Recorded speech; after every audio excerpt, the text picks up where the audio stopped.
Hello and welcome to State of the Economy.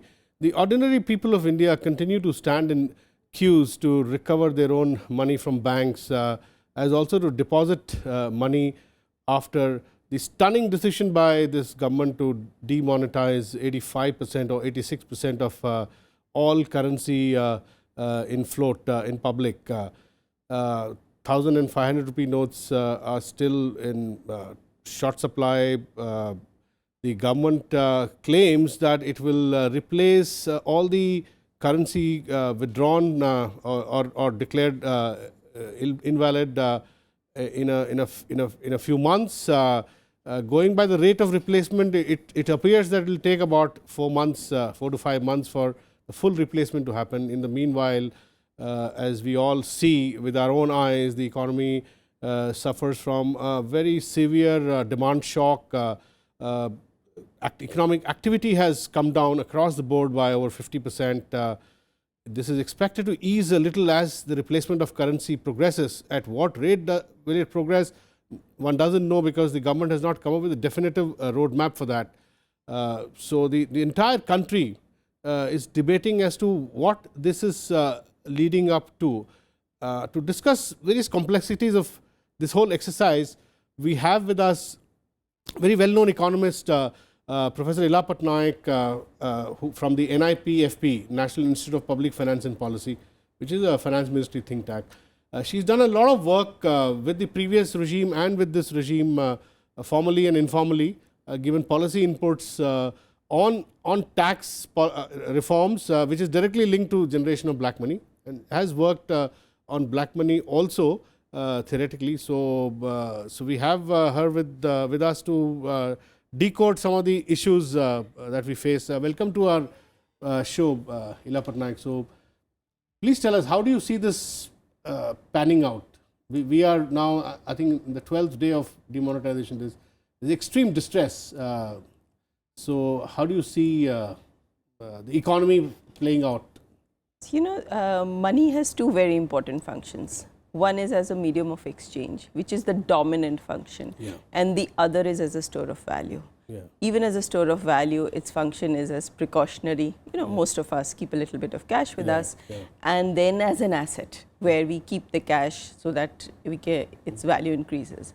Now, in India, the predominant role of money as a medium of exchange is the most important role. And I think what has happened in this exercise is that we focused too much on the store of value role, and that too the store of value where the income was illicit.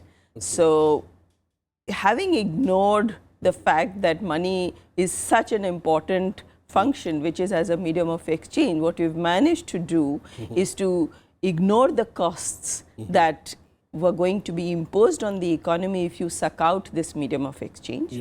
We did not make enough preparations, neither in terms of moving over to a digital payment system. The infrastructure is just not ready, nor in terms of having stocks of low denomination, and I call 500 low denomination. Notes. Given the value of 500 rupee note. Given the value of a 500 rupee note, and given how often it is used for transaction. Given that, we did not anticipate the shock to the economy. So I think it was a question of what you emphasized and what policy focused on, and that is what went wrong. Tell me, Ila, do you think the government seriously miscalculated the time that would be taken to replace 85% of currency in circulation, roughly say 14-15 lakh crore? Was that one big miscalculation? So my sense is yes, and I think the miscalculation could have happened at two levels. One is underestimating what is required. That what is required is not the 2,000 rupee note. So even in terms of replacement, there's a miscalculation in terms of what is required. It was later, after the scheme was launched, after the scrapping of the old notes was done, that the new 500 rupee notes started getting printed. So that's one big miscalculation. And again, that's related to money as a medium of exchange. You know, you never thought about that, so you didn't worry about that element. The second miscalculation appears to be the disbursement, and there I think they got a zero wrong. that they thought that they were going to disburse 1 lakh crores a day through the bank branches, ATMs, post offices. Replace 1 lakh crore a day. Replace 1 lakh crore a day. If they'd done that, they would have finished off in 15 days. Yeah, by now the problem would have been almost over. Yeah. But from newspaper reports, I think that they're doing maybe 10,000 crores a day. That's a good estimate. Yeah, which will take now 150 days. Yeah. Even if, we don't think of them replacing everything, but replacing the bulk of the 500 rupee note is going to take much longer than I think what was anticipated. So one data point which former Finance Minister P. Chidambaram told us here in an interview was that 21 billion notes are to be printed for replacing the entire lot of 500 and 1000 rupee note, and their capacity is 3 billion notes a month. So technically it should take about 7 months to replace 21 billion notes at 3 billion notes a month, right? Yeah, but I find it very hard to believe that if this was the statistic that was given to the Finance Minister, Prime Minister, whoever made the decision, that if the officials had actually told them that it is going to take this much of time and that the economy would get disrupted in the meanwhile, and then things will start picking up after a disruption of maybe 3-4 months when adequate money does flow, and even if it's not fully replaced, I find it very hard to believe that they would have actually gone through with this policy. Yeah. Because the kind of disruption that it is leading to, I mean, we all know that the Indian economy... So you're suggesting that they may not have calculated the printing capacity, etc. Either they did not calculate the printing capacity or they were misinformed that the money already exists, that we have printed those notes, because, you hear these stories. So there might have been a communication gap between the RBI and the Finance Ministry in this regard? See, or the Prime Minister's office, since PM is the one who initiated So somewhere, even now, you see one day the ministry announces that cash limits will be increased from 4,000 to 4,500. Next day it announces that cash limits will be decreased to 2,000. If there had been clarity on what is the amount of money available, what is the amount of money being dispersed, I don't see why that flip-flop should have happened. Okay. Second, look at another announcement by the ministry, which is the one for weddings, that you will get 2.5 lakh cash for weddings. Next day you find out that the RBI has not come up with such a notification, and so the banks are not actually disbursing that money. Is there, I think then Finance Ministry withdraws that. Now there is, even today, let alone in the period of secrecy when this was being planned, even today it seems to me that there is a lack of coordination between the finance. You're right, Even today, the government, neither the government nor RBI is willing to give a specific date by which all replacement will be done. I don't think they're giving us a date. So I think there's a lack of coordination happening, and part of the confusion that is arising could perhaps be because of this lack of coordination.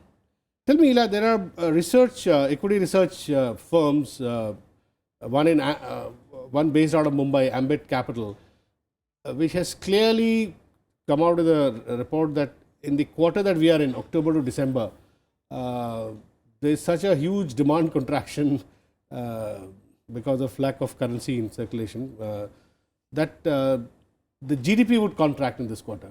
Do you generally go with this view? Is that your gut feel too? So, simple Econ 101, okay, that when you have a contraction in demand, then that obviously of that scale, this gets hit, and there's a multiplier effect. So what you would see in this quarter, I'm pretty sure in the October to December quarter, is a contraction. Now, where it shows up, in what numbers it shows up. So retail sales are clearly falling. The numbers people are saying 60% fall. So even if it is 50% fall, some say 70, some say 30, it actually depends on the extent to which you were dependent on cash, or anywhere in the supply chain you were dependent on cash. So, that is clearly falling. what are the multiplier effects? I don't think we even understand those today, because nothing like this has ever happened before. So it's very hard for us to say. I mean, yes, Ambit Capital has come up with some numbers. The numbers could be better, they could be worse, because we don't really know what the second round effects are. Can you simply explain the multiplier effect for the benefit of our viewers?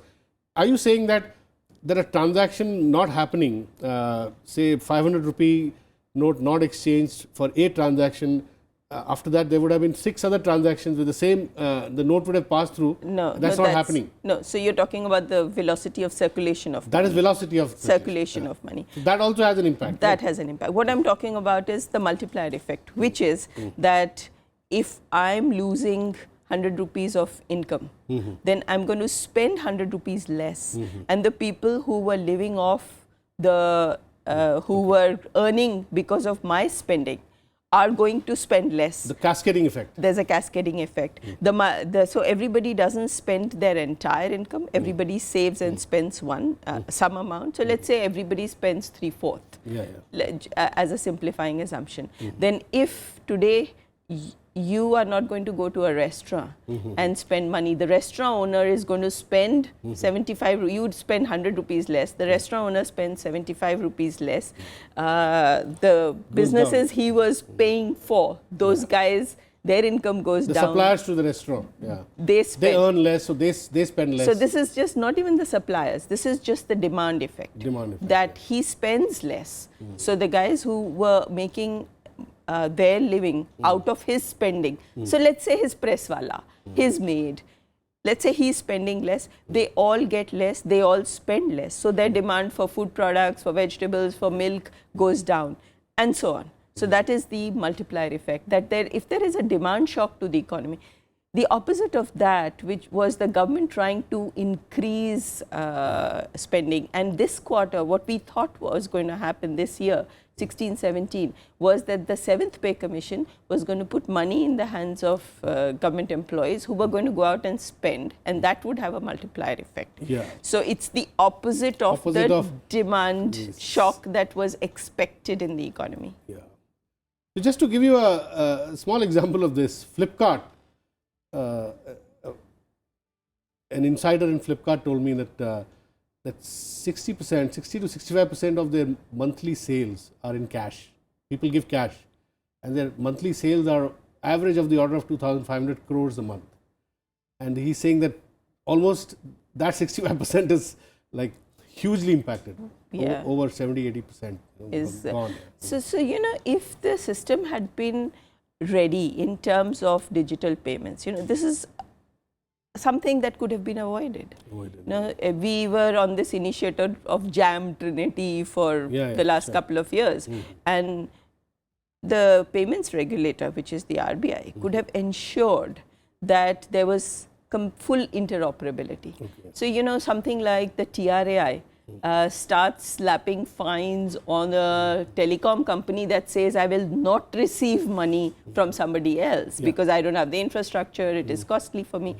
In a similar fashion, if the way we were, you know, allowing payments companies to come in and start operating, including banks who are important payments operators, the interoperability condition should have been absolutely essential.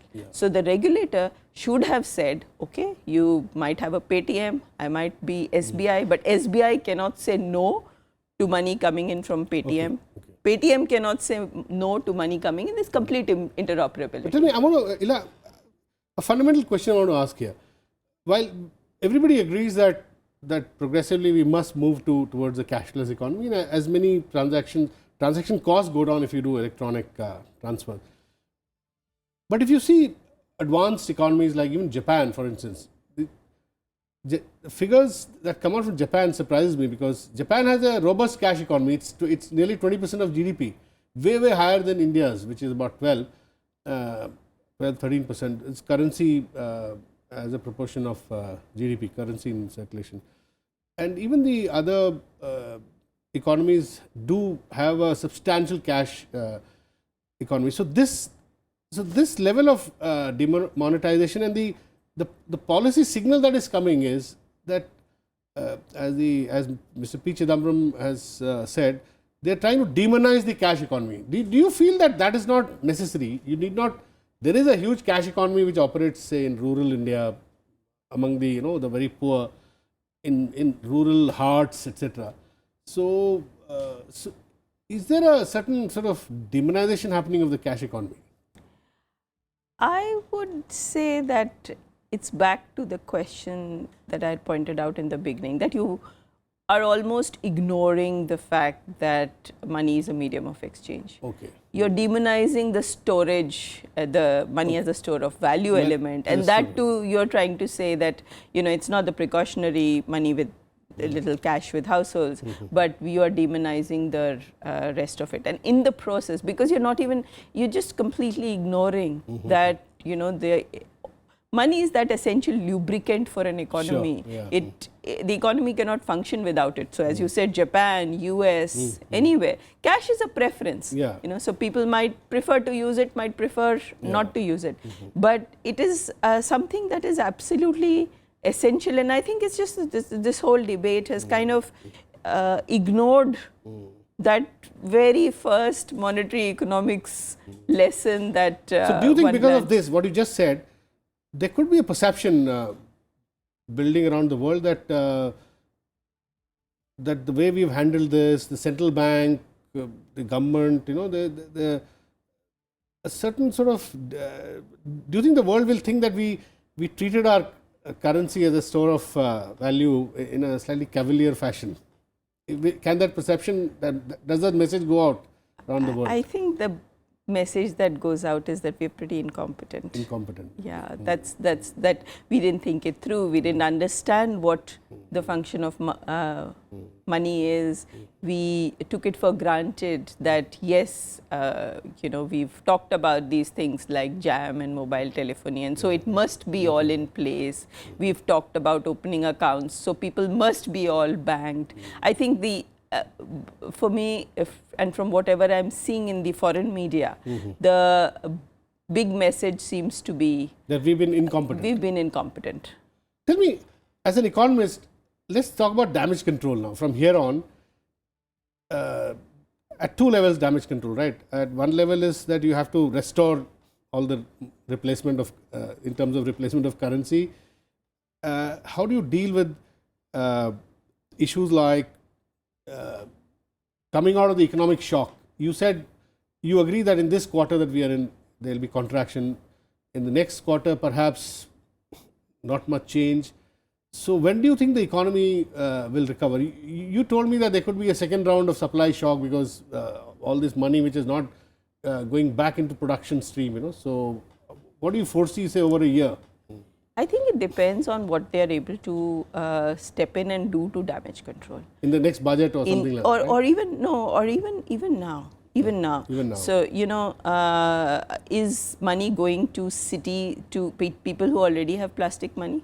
Okay. Is it going to ATMs and to bank accounts? Then it's actually going where they could have paid and transactions could have happened. Or is it going to those who are completely unbanked? So, because that's where at least the economic impact to some extent and the human impact to a very large extent is maximum. So that's one element of what you do. The second is that along with this, are you making sure that you're giving out ID cards to whoever does not have an ID card? Because that's today the stories you hear are that people do have 4,000 rupees in cash, but they are unable to change it because they don't have an ID card. Second, are you opening bank accounts? By ID you mean Aadhaar cards, right? It could be anything. It could be anything. Are you opening bank accounts? I mean, bank accounts can be opened even with letters from your local legislator or local officials. But at a very large scale, so that things start. At a policy level? At a policy level, the government could. I wouldn't support that policy, but the policy could be that it does fiscal expansion. Because you've had a negative shock, you can counter it with a positive shock. But given the given the circumstances you're suggesting, a fiscal expansion, not normally. Not normally, but it will be dangerous because you could actually have a decline in revenue because of the reduction in economic activity. So I'm not sure what the finances are going to look like. I would go more with trying to get the what about interest rate reduction? Banks will have more funds and a lot of expectation that they could really cut interest rates. So you see, people are putting money in, but they are going to take money out. Withdraw also, yeah. Are banks going to have a maturity mismatch if they lend long? So if people are going to withdraw the money, banks can't be sure. People are hoarding money today. Yeah? Today, people are withdrawing money to hoard it. Hoard, yeah, exactly. Yeah. Because they are afraid of what might happen tomorrow. The uncertainty is actually one of the worst things that can hit an economy. And I want to come back to your original question. What is the impact that one might see? You see, we are on that point of an investment cycle where investment has not picked up. Yeah, the private investment has not picked up, and we were hoping that after the two droughts, agriculture doing the monsoon being better this year and the 7th Pay Commission would be a positive demand shock that would lead to a revival of the investment cycle. Yeah. Now, I think that that gets postponed, regardless of whether interest rates. And as you said, the positives of Pay Commission will get neutralized by this, and the investment cycle gets postponed not just because the positive demand shock will get neutralized, but the greater uncertainty. The greater uncertainty of the taxman, because yeah, you're right. In fact, today there are editorials saying that a new Inspector Raj is being unleashed on us. The taxman has become the most honest guy around, asking questions of everybody. So, in fact, if you look at what has been happening over the years, then a lot of, the fact that we have black money can perhaps be attributed to the fact that this tax regime, the tax administration may not be the most efficient that we might have. Plus structural reforms, although there were reports, DTC, direct tax code, GST, not being implemented in the spirit that they were sort of worked out in. No? Yeah, not to the best that could have been done. So the investment uncertainty, and it was already in a shape where investment was not picking up, and one was just hoping, okay, this is a turning point. And I think I worry a lot more about the long-term impact of that, because if people start saying that they are going to do projects, if they announce projects in this quarter, then 2 years down the line, the project actually gets completed. And I think all in announcement activity, we look at the data. I look at the CapEx data from CMI that tracks investment announcements. So I'll be very interested in seeing the investment announcements in this quarter and how they compare to earlier, more stable periods. So that's a big risk that investment cycle may take much longer to recover. Thank you very much, Professor Ila Patnaik, for talking to us. So that was Professor Ila Patnaik from NIPFP, deconstructed what may happen to the economy over the next 6 months, 1 year. Thanks for watching.